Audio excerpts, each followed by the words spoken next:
ബോളിവുഡ് താരം സുശാന്ത് സിംഗ് രജ്പുത്തിന്റെയും അദ്ദേഹത്തിന്റെ മാനേജറായിരുന്ന ദിശ സാലിയന്റെയും മരണത്തിന് പിന്നിലെ ദുരൂഹതകൾ ഇനിയും ഒഴിഞ്ഞിട്ടില്ല. 2020 ജൂണിൽ 14 നില കെട്ടിടത്തിന് മുകളിൽ നിന്ന് വീണു മരിച്ച നിലയിൽ ദിശയുടെ മൃതദേഹം കണ്ടെത്തിയതിന് ഒരാഴ്ചയ്ക്ക് ശേഷമാണ് സുശാന്തിനെ അപ്പാർട്ട്മെന്റിൽ മരിച്ച നിലയിൽ കണ്ടെത്തുന്നത്. സുശാന്തിന്റെ മരണത്തിൽ ആരോപണ വിധേയരായ നടി റിയ ചക്രവർത്തിക്കും കുടുംബത്തിനും CBI കഴിഞ്ഞ ദിവസം ക്ലീൻ ചിറ്റ് നൽകിയിരുന്നു. അതേസമയം ദിശയുടെ മരണത്തിൽ മുൻ മന്ത്രിയും MLAയുമായ ആദിത്യ താക്കറെ അടക്കമുള്ളവർക്ക് പങ്കുണ്ട് എന്നതാണ് കുടുംബത്തിന്റെ ആരോപണം. ആദിത്യയും റിയ ചക്രവർത്തിയും അടക്കമുള്ളവർക്കെതിരെ നൽകിയ പുതിയ പരാതിയിൽ പോലീസ് FIR രജിസ്റ്റർ ചെയ്തതായി റിപ്പോർട്ടുകൾ വരുന്നു.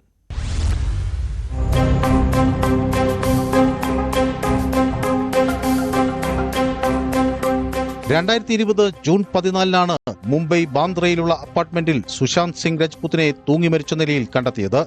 സുശാന്തിന്റേത് ആത്മഹത്യയാണ് എന്നായിരുന്നു മുംബൈ പോലീസിന്റെ കണ്ടെത്തൽ.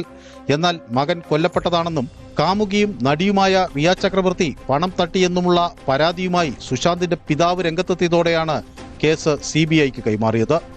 പരാതി അന്വേഷിച്ച CBI റിയ ചക്രവർത്തിയെയും സഹോദരൻ ഷോയിക് ചക്രവർത്തിയെയും അവരുടെ കുടുംബത്തെയും ഔദ്യോഗികമായി കുറ്റവിമുക്തരാക്കി.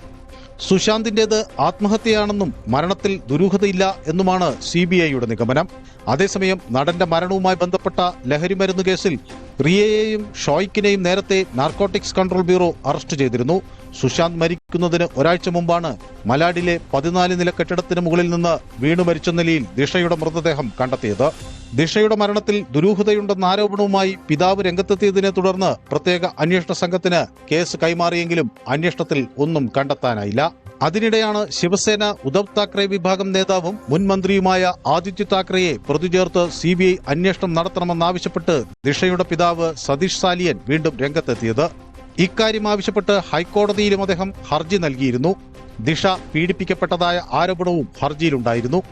സതീഷ് സാലിയൻ നൽകിയ പുതിയ പരാതിയിൽ ആദിത്യ താക്കറെ, അഭിനേതാക്കളായ റിയ ചക്രവർത്തി, ഡിനോ മോറിയ, സൂരജ് പഞ്ചോളി എന്നിവർ അടക്കമുള്ളവർക്കെതിരെ FIR രജിസ്റ്റർ ചെയ്തതായാണ് പുതിയ റിപ്പോർട്ടുകൾ.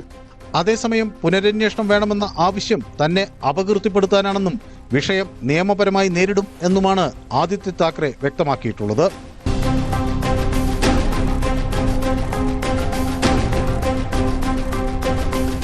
News 18 Mumbai.